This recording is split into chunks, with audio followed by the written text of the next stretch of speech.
Krishna, Krishna.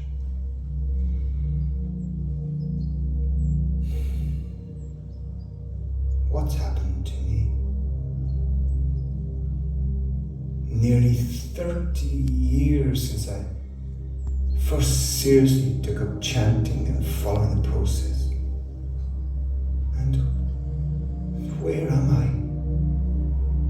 Oh, at best all I do is lip service to the holy name.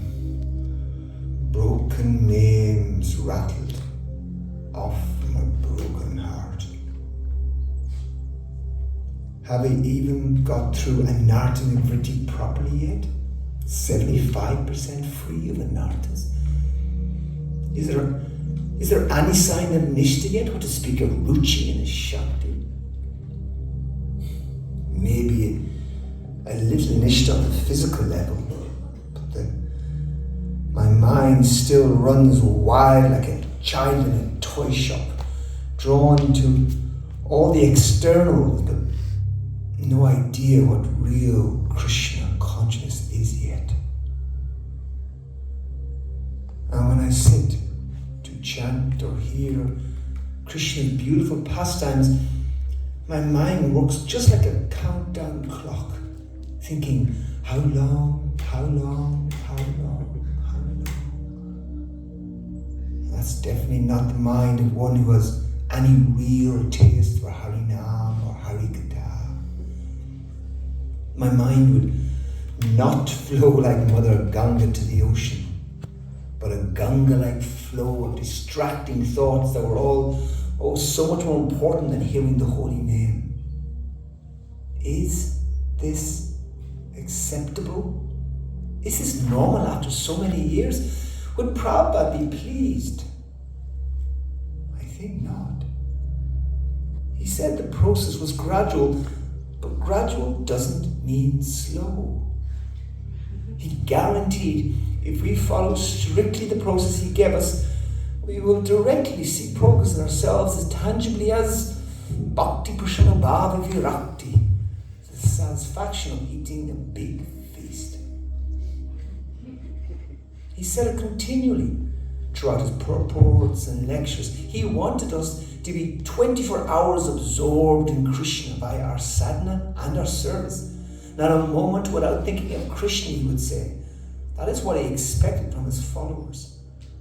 And while I have often been fully absorbed in many services for ISKCON, but not simultaneously absorbed in my accompanying sadhana,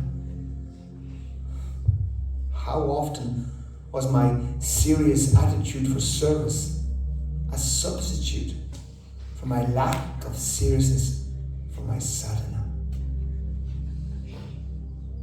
Am I at least becoming a little more humble over the years, or was I actually more humble when I joined? When I joined, I looked at everyone with such respect, but as I got to know the devotees up close, that changed.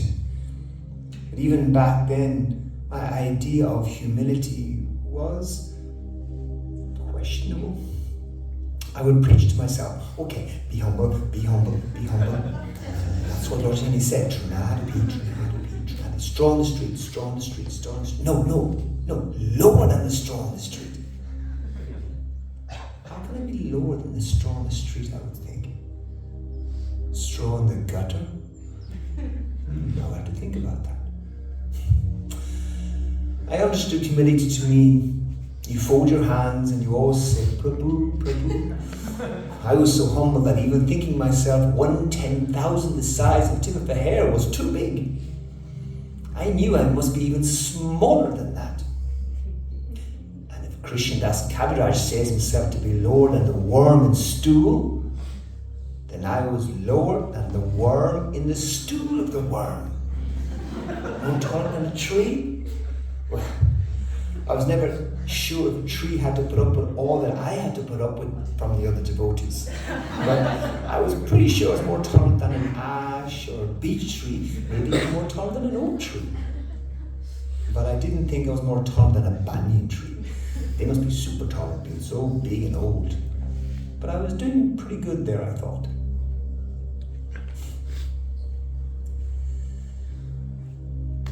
But then I came down a few notches in my ideas of myself. My gradual build-up of offences to the devotees, leading to some inevitable fall-downs, put me in my place a bit more. But I still had to understand the difference between learning true humility and humiliation at the hands of my own false ego. How have I let my faith become so uncertain? For years, I just copied others, and that seemed okay for a while. But now I need to find my own inner voice. No more ritualistic bhakti, but with genuine awareness that it's Krishna I want to please. No more preaching of points that I know are true, but are not true for me. No sitting back on my initial faith in Krishna consciousness, but pushing myself out of my spiritual comfort zone into newer and deeper understandings. And please, no more running around my police hat on, looking to see who is not perfect in the many elements of bhakti, but be happy to see everyone even try to come closer to Krishna by rendering some service to him. And what of my japa? I remember before I joined, I did chant, but was never that fixed in my number. But that changed, of course, as soon as I joined the temple. But then why, over the years, did I give into long periods when my japa was so lazy, even justifying with that one quote from Prabhupada that you can make up your rounds the next day. Too often that was used to simply justify distraction by important activities. I'm forgetting that japa is my first and permanent service to the Lord. And when not lazy, I was utterly surrendered to the state of grossly inattentive japa. Thinking attentive japa a fantasy only for pure devotees and not neophytes like me. Oh, and I would get so distracted by ISKCON stuff, like the fall down of the jiva. Finally, I realized that every time I picked up my bead bag, I would fall down to inattentive japa. That was the only fall down I needed to worry about. But ever since the Govardhan retreat, that wonderful association of the Govardhan retreat, I have felt the budding of a new conviction that japa is my first and most important service. There is no crisis in ISKCON that can compare to the crisis of my permanently inattentive japa. I can still hear, reverberating through my heart, that sound of so many sincere devotees together calling out to Krishna. Hare Krishna, Hare Krishna, Krishna Krishna, Hare Hare, Hare Rama, Hare Rama, Rama Rama, Hare Hare, Hare Krishna, Hare Krishna, Krishna Krishna, Hare Hare, Hare Rama, Hare Rama, Rama Rama, Hare Hare, Hare Krishna, Hare Krishna, Krishna Krishna, Hare Hare, Hare Rama, Hare Rama, Rama Rama, Hare Hare. After the retreat, I had to re-examine my whole understanding of who Krishna really is and who I was. The dogma now had to become truths that I first and foremost apply it to myself? Why is my relationship with him such a vague idea that is still not more than a philosophical concept that I am a spirit soul and his eternal servant? That's very good, but seriously, do I think that's enough to get me back into Goloka Vrindavan and run to the beautiful forests of Vrindavan playing games with Krishna or to assist him in nightly meetings? Because that's the goal. That should be my goal. And I need to be real clear on that. And nothing else should distract me as a goal like position, titles, or respect in ISKCON. I need to change. I need to believe that change is possible, and it's not too hard. I just need to want to change and be willing to change, even if it means in ways I did not expect. No diamond is ever forged without being cut many times. I've had some moments where I feel some direct experience of the Lord's presence, but generally only in kirtan. But that would not be followed up with the same experience in my japa. So were those experiences in kirtan really mine? What can I do to improve? More serious sangha, more japa retreats, more hearing from Srila Prabhupada about what is really important and what is really the goal.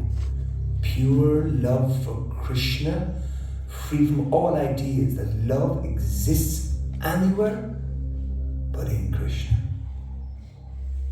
I've always pushed myself to be better, but the best is still out of my vision. Where is the love?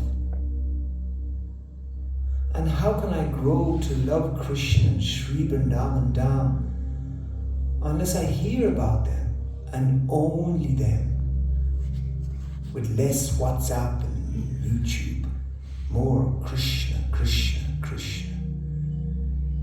Hear about the Chintamani nature of every tree and blade of grass there in Vrindavan. Hear about the super sweet dealings of Krishna and his intimate associates like his parents, his friends, and his lovers. And to hear again and again how beautiful the Lord's Shyam Sundar form is, his lightning light dhoti, his all-attractive smile with his bimber red lips, his hair decorated with so many natural jewels and fruits on the Vrindavan forest and Govardhan hill. But all this starts with Harinam. What was it I heard Srila Prabhupada say this morning? That a sleeping man can be awake by vibration of sound. Similarly, the spirit soul, although it is now overpowered by this material bondage or material condition, that spiritual consciousness can be defined by this transcendental vibration. Hare Krishna, Krishna Krishna, Hare Hare, Hare Ram, Ram Ram, Hare Hare. And for practical example, we are experiencing, and some of you, now this is Sanskrit word, some of you do not know.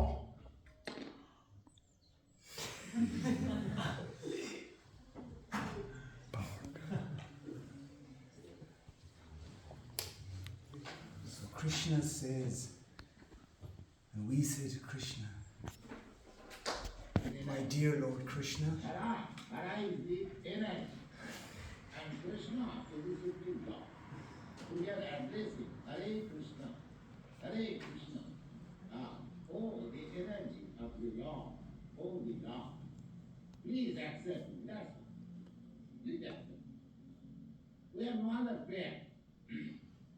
Please accept Lord Chaitanya Prabhu that we should simply cry and we should simply pray for accepting us.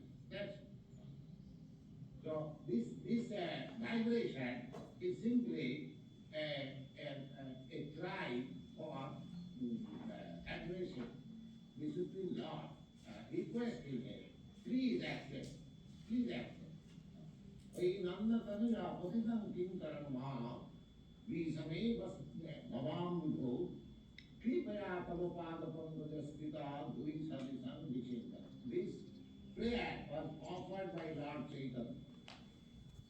My dear Lord Krishna, please accept me. My dear Lord Krishna, please accept me. My dear Lord Krishna, please accept me. My dear Lord Krishna,